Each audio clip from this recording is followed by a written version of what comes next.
Okay, moving on to the next segment of today's show, I wanted to go a little bit in depth into the AFC playoff picture. And tonight, there's actually a pretty big Thursday night football game when it comes to not only the AFC wildcard picture, but also the AFC South picture, as the Indianapolis Colts and the Tennessee Titans will do battle, as the winner of that game will be in sole possession of first place in the AFC South. And I feel like it's the first time in a while that we've had a legitimately good Thursday night football game, especially one that I'm really looking forward to. So Indianapolis at 5-3, Tennessee at 6-2, and the thing that stands out to me about this game right off the bat is that Indianapolis is now one of 4 teams currently in the AFC that has a record of 5-3. They have a record of 5-3. Cleveland has a record of 5-3. The Raiders have a record of 5-3, and the Dolphins have a record of 5-3. You look at the teams outside looking in. New England is at 3-5. The Broncos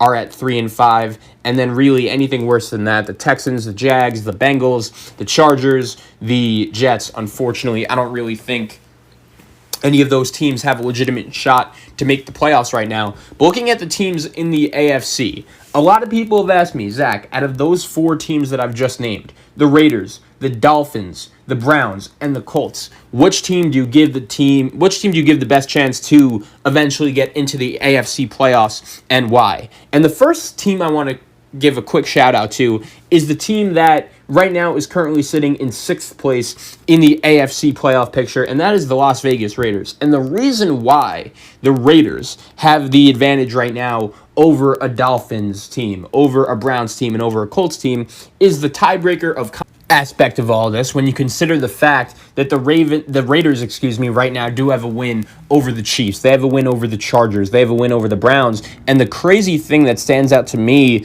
about this Raiders schedule going forward is not only in 2 weeks they're going to have a Sunday night football game at home against the Kansas City Chiefs, and keep in mind the Raiders are the only team to beat the Kansas City Chiefs so far this season, but they also have a home game against the Colts and a home game against the Dolphins. So both of those teams are obviously going to be in the AFC playoff race. So the Raiders are going to have both of those 2 teams at home. If I'm them, I'm really going to be trying to take advantage of those 2 games in your own building.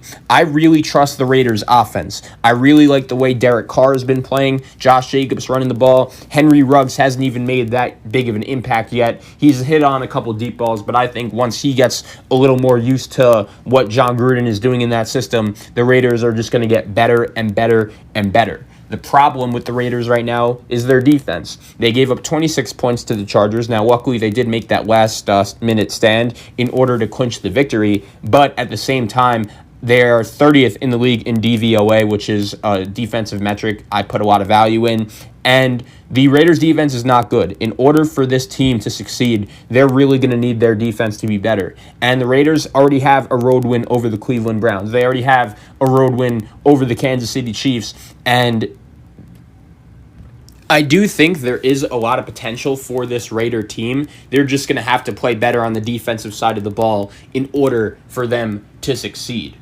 The next team, the Miami Dolphins. This team has a legitimately good defense, and we all know Tua played great against Arizona last week. Brian Flores and his staff deserve, I think, a lot of credit for the way they were able to execute their specific game plan, and I do think right now Brian Flores would get my vote for NFL Coach of the Year. What he's decided to do with that team, changing directions at the quarterback position when not everyone really wanted him to, and so far you can't deny because the Dolphins are 2-0. And honestly, I'm very excited to see what they do on Sunday against the Los Angeles Chargers, because Tua versus Justin Herbert, the Dolphins are going to need the game, and I do think Miami, this is a game where I've been saying for the last couple weeks, I do think the Miami Dolphins have a legitimate shot to win the AFC East. In my opinion, this is a game that if they're serious about winning the AFC East, because they still can. I understand everyone has already given the Buffalo Bills the division title because they put up 44 points on a Seahawks defense that isn't very good. But at the same time, if Miami is serious about winning winning the division,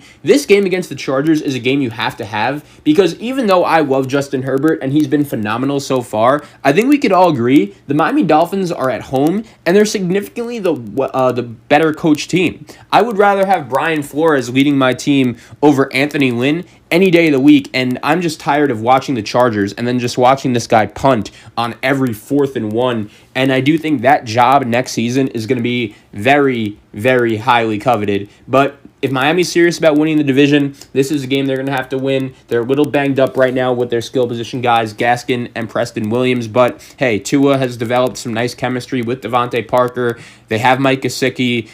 They have Breida and Jordan Howard running the ball. So I want to see what Brian Flores could do with this team against the Chargers, who right now, once again, I don't necessarily trust them the way they're coached, but Justin Herbert has the potential to do, many different things throughout the game that, to be honest, I've never seen many quarterbacks do, especially the fact that he's able to come right into the league and play that well right away.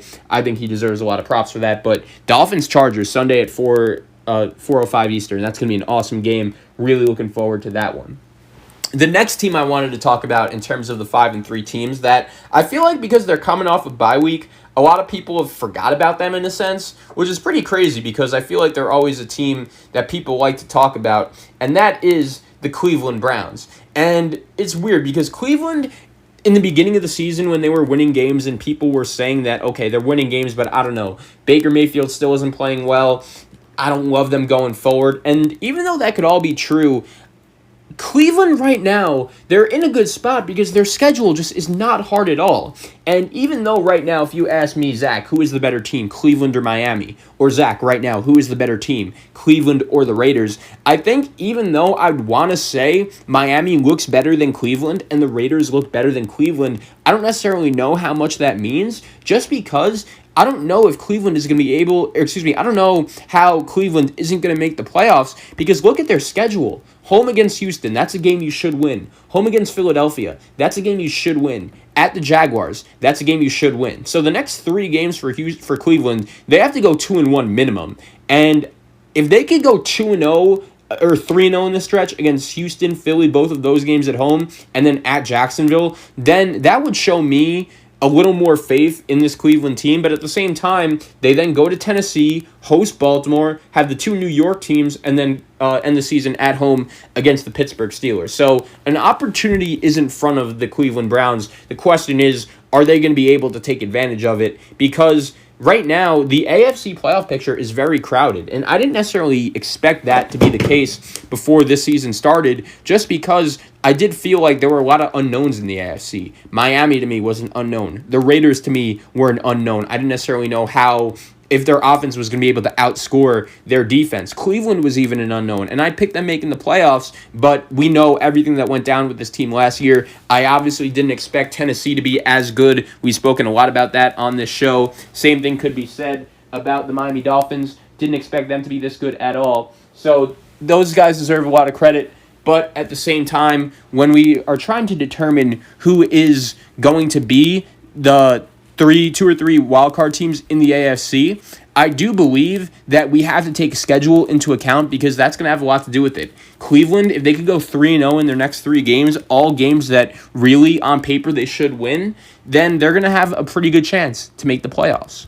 And then finally, the last team I'll be going over is the Indianapolis Colts. And it's crazy with them because right now they are still in position to win the AFC South, but they have to be able to beat the Tennessee Titans tonight on the road. And it's funny because historically, the Indianapolis Colts have been very, very good in Tennessee. You remember 2 years ago, they played a game with the division on the line. I believe it was Blaine Gabbert who started the game for the Tennessee Titans, and that was Andrew Luck's last regular season game as an Indianapolis Colts, I believe. And Indianapolis ended up winning that game, going to the playoffs. But yeah, historically, Indianapolis has been very good against Tennessee, but Tennessee, for me, going into this game, it's interesting because they haven't been playing great football at all. And right now, Indianapolis, going into this game, does look like they're playing a little bit better football, but it's all going to come down to the schedule. Not only do do these two teams play tonight, but they also play not next week, but the following week when Tennessee heads to Indianapolis on November 29th. So that's obviously going to be a big game when it comes to the AFC South playoff picture. And it's crazy because this division means so much, not only to get yourself that home playoff game, but just to avoid the wild card picture. If Tennessee loses this game and now all of a sudden they're in the wild card picture, it's going to be fascinating to see how do they match up with the Vegas, how do they match up with the Miami, and where does their schedule allow them to be in that picture? Because Tennessee right now, I totally understand that they only have 2 losses on the season, but at the same time, their schedule is a little tough. They still have to play the Colts twice. They still have to play the Browns. They still have to play on the road against the Packers, but some of their other games aren't too bad. Detroit, Houston, Jacksonville on the road. So Tennessee, if you're a Titan fan, you're in a solid spot to make the playoffs. But if you want to, really wrap up that division, tonight would be a big way to do it. If Tennessee could win tonight, go to 7-2, push Indianapolis to 5-4 with their schedule coming up, that would be pretty big for Tennessee. But Indianapolis, I think this game tonight is a little bit more important for them because their schedule, they still have to go to Pittsburgh. They still have to go to the Raiders. They still have to go to Houston, which is not going to be an easy game. They still have to host the Green Bay Packers next week. So I like everything about the Indianapolis Colts except their quarterback. I like their GM. I like the way they run. I like their coach. I like their offensive line. I like their defense. I like their weapons. Jonathan Taylor and Michael Pittman are only going to get better and better and better. But at the same time, I just don't really know if I could trust Phillip Rivers right now. And before last week, he was playing a little bit better. I understand that. But at the same time, Indianapolis against Baltimore, the game really changed on that pick by Marcus Peters, and I'm curious to see what would have happened going forward if that pick didn't happen. But at the same time, Phillip Rivers goes 25 of 43, 227, no touchdowns, 1 pick, which was obviously the Peters play. And unfortunately, in the second half especially, the Colts couldn't really get anything going offensively. And I do think in order for them to win this game against Tennessee, they're going to have to do that. I think Indianapolis is going to be able to shut down Derrick Henry tonight. I think they'll do a decent job against him. They're just going to have to need Phillip Rivers. They're going to need for him to not turn the ball over and just be smart with the ball, because if not, I think Indianapolis, it's very possible that if he just goes crazy all of a sudden, he could be really the main reason why the Colts lose this game tonight, which is something you don't want him to be. But anyways, Indianapolis, I trust their defense. I trust their coach. I just don't trust their quarterback right now. And for me, that's a big, big problem in this league. You can do everything right, and all of a sudden, if you don't have a quarterback, there goes that. And Andrew Luck, I'm not saying he's going to come back, but if I'm the Colts, I'm trying to do whatever I can to just somehow, some way lure that guy out of retirement.